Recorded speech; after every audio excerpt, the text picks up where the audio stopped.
Thursday Night 목요일 밤 어반자카파 노래 듣고 왔습니다.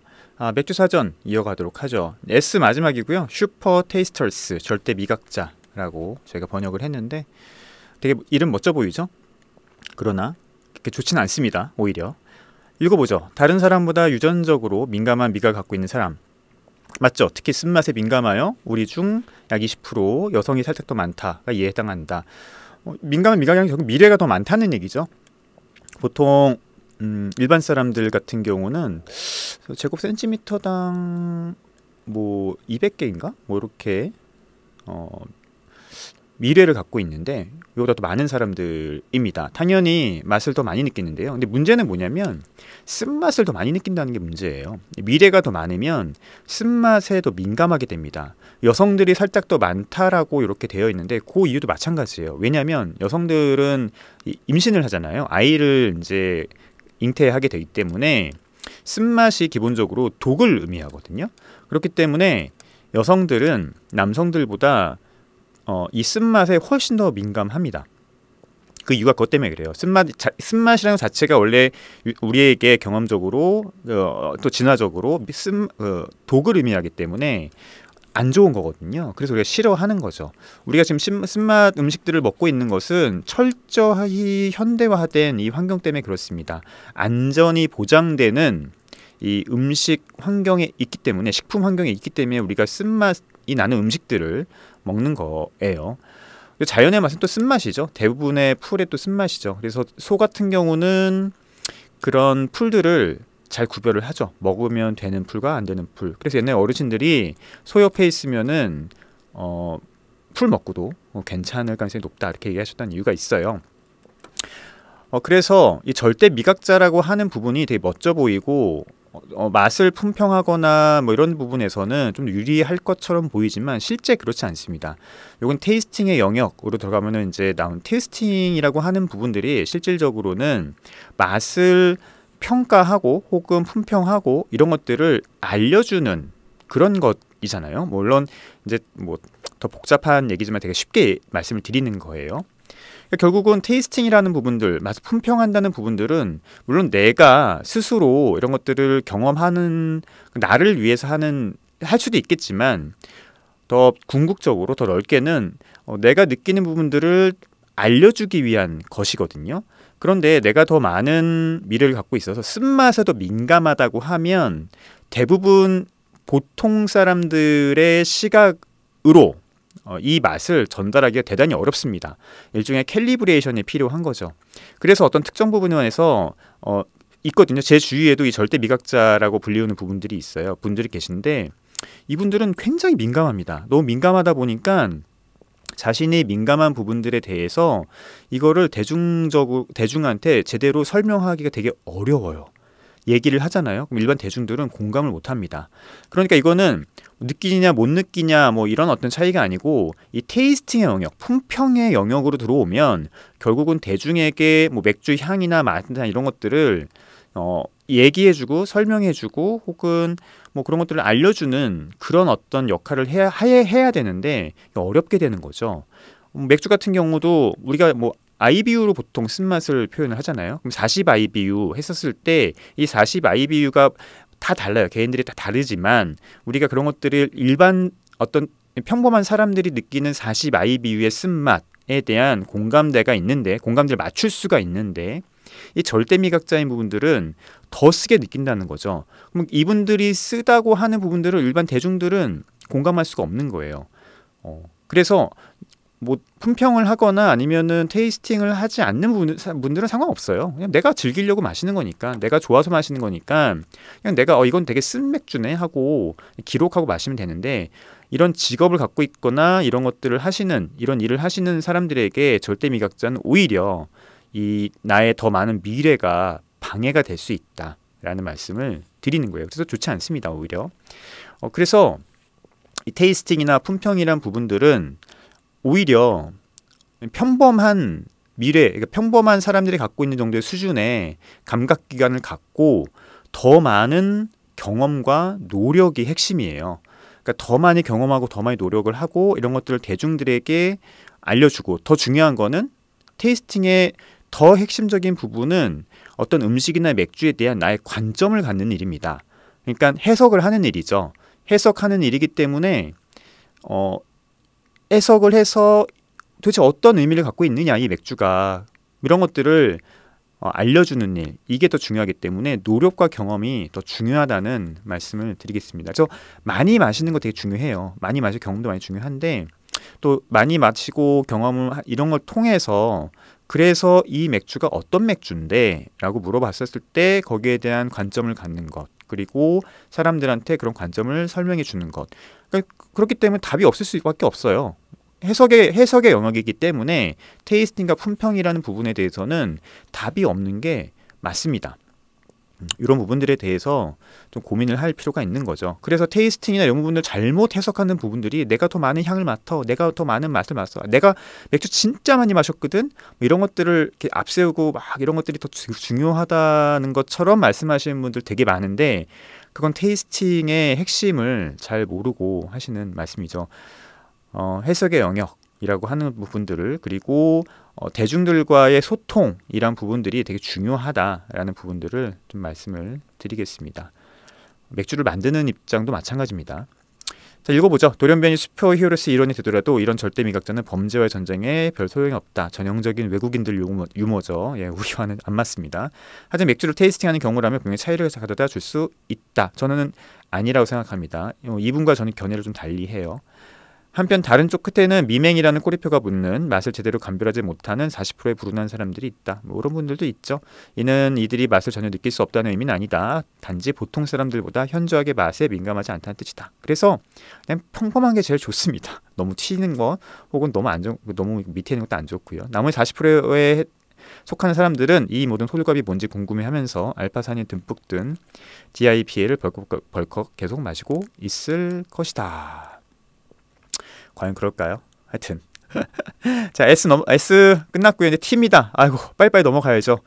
자, 티셔츠. 뭐 그냥 읽고 넘어가면 될 것 같아요. 네, 맥주 문화에 관한 얘기고요. 티셔츠는 크래프트 맥주 세계에서 문화적으로 매우 중요한 아이템이다.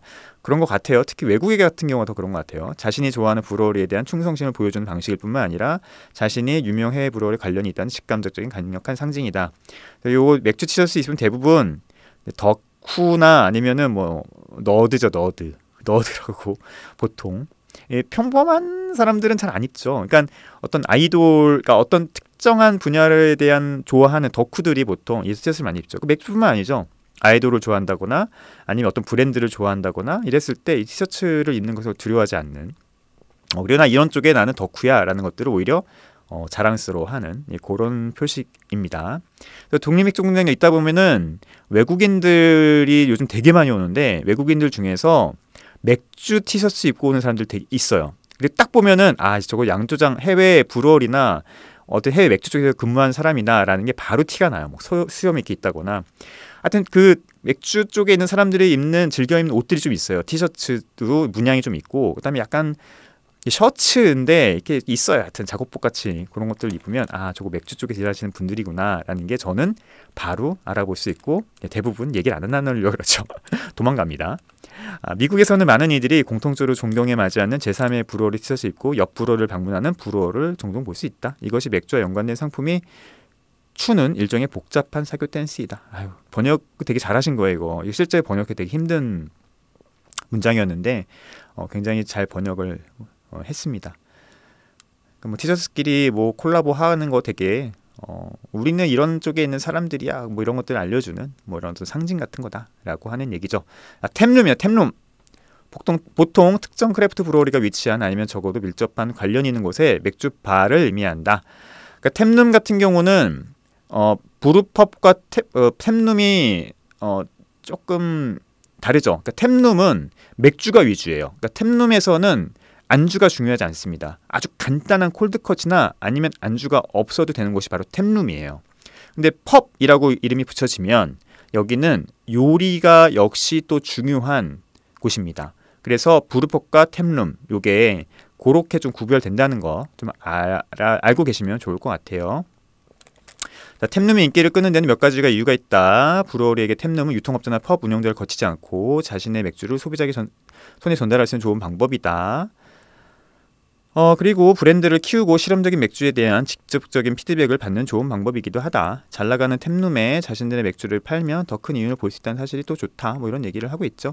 반면 맥주 소비자에게 템룸은 상태가 가장 좋은 맥주를 마실 수 있는 뭐 그런 곳이다라는 곳이고요.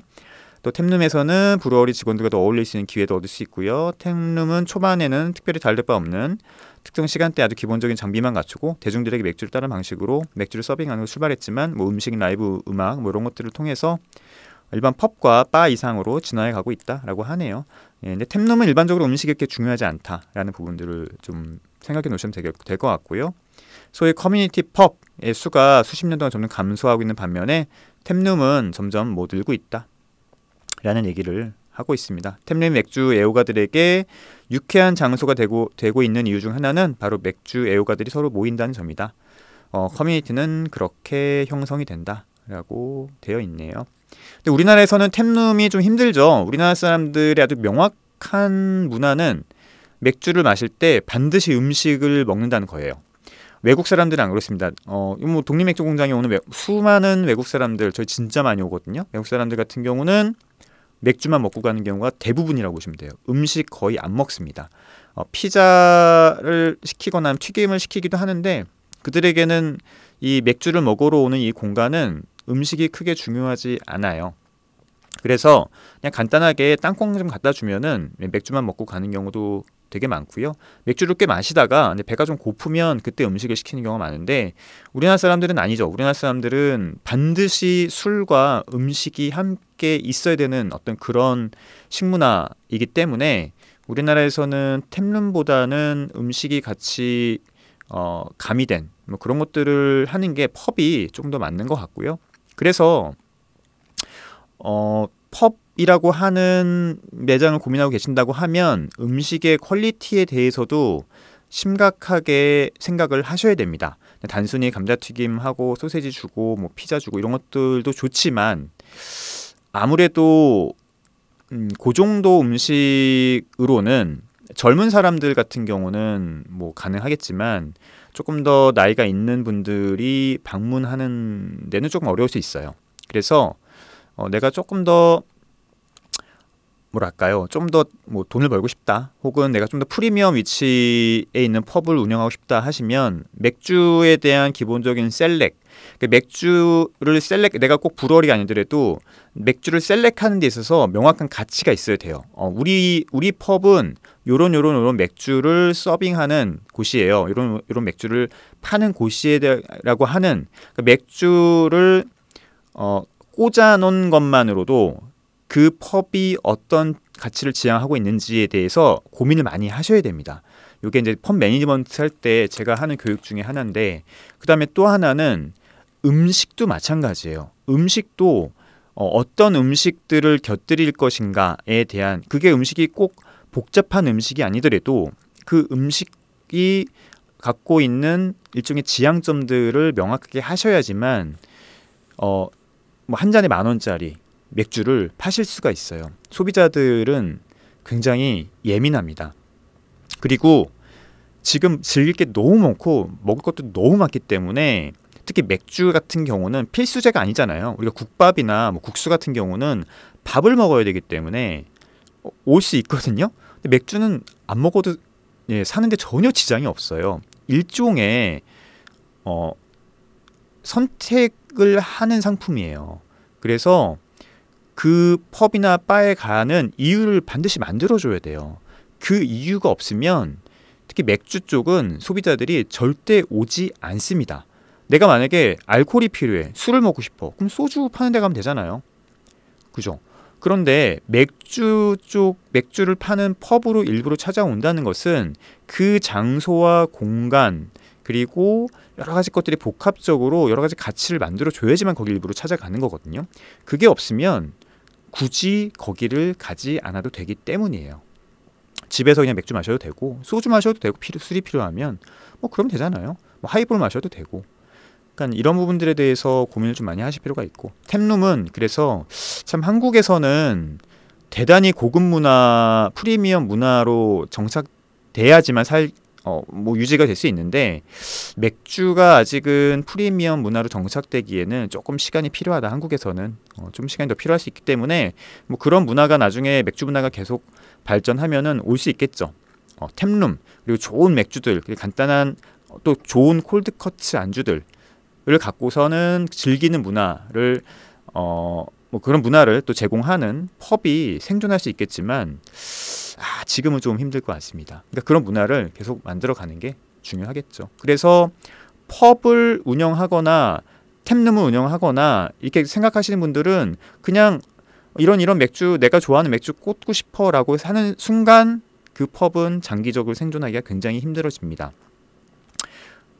이 맥주 그러니까 내가 선택한 맥주들이 고객들한테 이런 가치를 줄 거야라고 하는 분들을 굉장히 깊게 고민하시고 그리고 거기에 따라서 인테리어나 조명이나 음악 같은 것들이 모두 한 가지 가치를 만드는데 집중이 되어야 돼요.